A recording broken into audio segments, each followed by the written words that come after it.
الحمدللہ رب العالمین والصلاة والسلام علی سید الانبیاء والمرسلین وعلی آلہ وصحبہ وبارک وسلم۔ آج کا ہمارا موضوع ہے ایصال ثواب کے حوالے سے کہ ایصال ثواب کیا ہے اور اس کے کون سے طریقے ہیں۔ تو سب سے پہلے ہم قرآن پاک سے اس کا حوالہ لیں گے۔ اللہ رب العزت نے قرآن کریم میں ہدایت دیتے ہوئے ارشاد فرمایا اور ربنا اغفر لنا وَلِإِخْوَانِنَا الَّذِينَ سَبَقُونَا بِالْإِيمَانِ۔ اللہ تعالیٰ نے نبی کریم صلی اللہ علیہ وآلہ وسلم کو بتا دیا، حکم دیا کہ اس طرح سے آپ جو ہے وہ دعا کریں، اس طرح سے ایصال ثواب کریں۔ اے ہمارے رب، ربنا، اے ہمارے رب، ربنا اغفر لنا، ہماری بخشش کر دے، ہمیں بخش دے، وَلِإِخْوَانِنَا، اور ہمارے جو بھائی ہیں، الَّذِينَ سَبَقُونَا بِالْإِيمَانِ، وہ جو پہلے یعنی سابقہ بالایمان، ایمان لے کے آئے۔ یعنی اگر ہم سارے کا جو ہے وہ ترجمہ کریں تو یہ ہوگا، اے ہمارے رب ہمیں بخش دے اور ہمارے بھائیوں کو جو ہم سے پہلے ایمان لے کے آئے۔ اسی طرح سے نام لے کر بھی مغفرت کرنے کا طریقہ کار جو ہے وہ بتا دیا گیا۔ سورہ ابراہیم کی آیت نمبر 41 کو آپ ذرا پڑھیے تو، اور یہ آیت جو ہے یہ وہی آیت ہے جو ہم روزانہ ہر نماز کے اندر جو ہے وہ کلمات دہراتے ہیں اور روزانہ اس کو پڑھتے ہیں۔ تو وہ کیا ہے؟ ربنا اغفر لی ولوالدی وللمؤمنین یوم یقوم الحساب، کہ اے ہمارے رب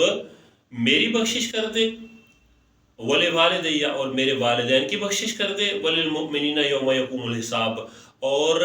جتنے بھی مومنین ہیں ان سب کی بخشش فرما دے اس دن جب حساب قائم ہوگا، یقوم قائم ہوگا، حساب جس دن حساب قائم ہوگا یعنی قیامت والے دن، یا رب سب کی بخشش فرما دے۔ رب ذوالجلال نے نبی کریم صلی اللہ علیہ وآلہ وسلم کو سب سے پہلے حکم دیا کہ اپنے مسلمانوں کے لیے دعائے مغفرت چاہو۔ سورہ محمد کی آیت نمبر 19 کو اگر آپ پڑھ کے دیکھیں تو وہ ہے وَاسْتَغْفِرْ لِذَنْبِكَ وَلِلْمُؤْمِنِينَ وَالْمُؤْمِنَاتِ۔ اے محبوب صلی اللہ علیہ وآلہ وسلم اپنے خاصوں اور عام مسلمان مردوں اور عورتوں کے گناہوں کی معافی مانگو۔ رسول کریم صلی اللہ علیہ وآلہ وسلم اول تا آخر جو ہے وہ ہماری بخشش کے لیے دعائیں فرماتے رہے، اور بعض واقعات سے ہمیں پتہ چلتا ہے کہ نبی کریم صلی اللہ علیہ وآلہ وسلم نے قبر پر کھڑے ہو کر بھی دعائے مغفرت فرمائی، اور بعض کی قبر پر کھجور کی شاخ گاڑ دی تاکہ ان کو اس کا ثواب ملتا رہے۔ تو ہم دیکھتے ہیں کہ ہمارے اسلاف جو تھے انہوں نے بھی مرنے والوں کے ایصال ثواب کے لیے طریقہ کار جو ہیں وضع کیے، لیکن وہ سارے سنت رسول صلی اللہ علیہ وآلہ وسلم اور آثار صحابہ سے اکٹھے کیے گئے ہیں۔ مثال کے طور پہ تلاوت قرآن پاک کرنا، اسماء الحسنہ کا ورد، درود پاک ہے، اور نفلی نماز، اسی طرح سے روزے ہیں، خیرات ہیں، مساجد کی تعمیر۔ تو یہ طریقے اور بہت سارے اور طریقے ہیں جن کو ہم آگے چل کے جو ہے وہ تفصیل کے ساتھ ڈسکس کریں گے۔ تو یہ سارے طریقے جو ہیں ہمیں بتا دیے گئے کہ اس طرح سے ایصال ثواب کیا جا سکتا ہے۔ نبی کریم صلی اللہ علیہ وآلہ وسلم کے متعدد جو ارشادات ہیں ان سے ہمیں اس بات کا ثبوت ملتا ہے کہ اللہ تعالیٰ کا ذکر کرنے سے میت کو ثواب پہنچتا ہے۔ مثال کے طور پہ نباتات یعنی جو پلانٹس ہیں، درخت جو ہیں، یہ اللہ کا ذکر کرتے ہیں اور ان کے ذکر سے بھی میت کو فائدہ پہنچتا ہے۔ صحاح ستہ کی مشہور حدیث میں ہے، جس کے راوی حضرت عبداللہ ابن عباس رضی اللہ تعالیٰ عنہ ہے، وہ فرماتے ہیں ایک دفعہ نبی کریم صلی اللہ علیہ وآلہ وسلم کا گزر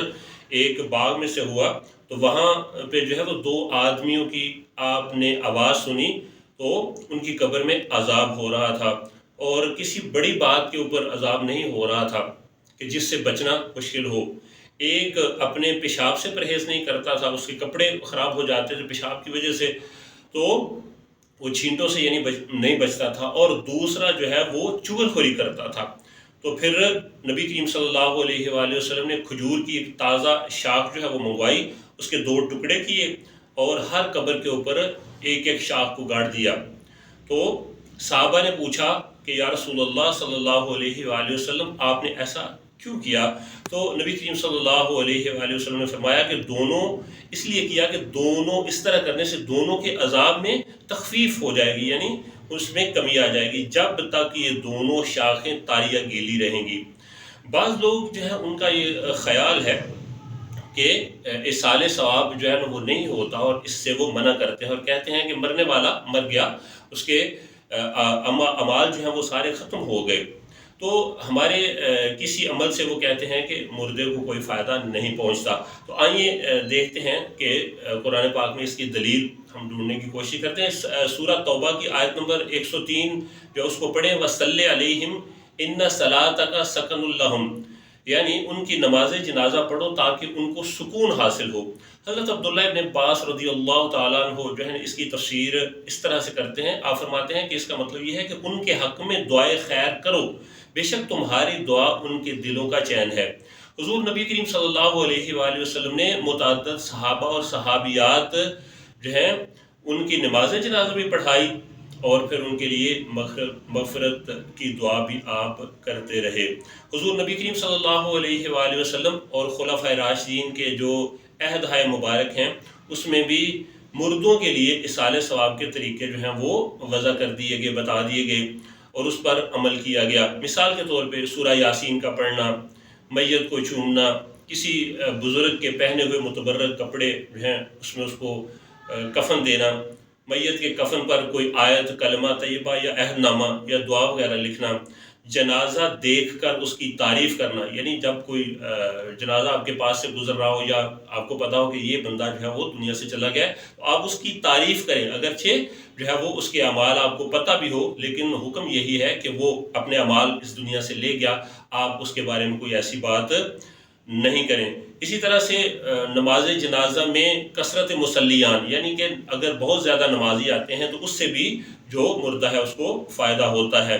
تو اسی طرح سے مقدس جگہ اور جو صالحین ہیں، جو اللہ تعالیٰ کے نیک لوگ ہیں، ان کے پڑوس پہ اگر دفن کر دیا جائے تو اس سے بھی دنیا سے جانے والے کو فائدہ ہوتا ہے۔ تو ہم سٹیپ بائی سٹیپ جو ہے وہ اب ان چیزوں کا جائزہ لیں گے کہ وہ کون کون سے طریقہ کار ہیں جن سے کہ مردے کو فائدہ ہو سکتا ہے۔ اللہ تعالیٰ ہم سب کی بخشش فرمائے، آمین یا رب۔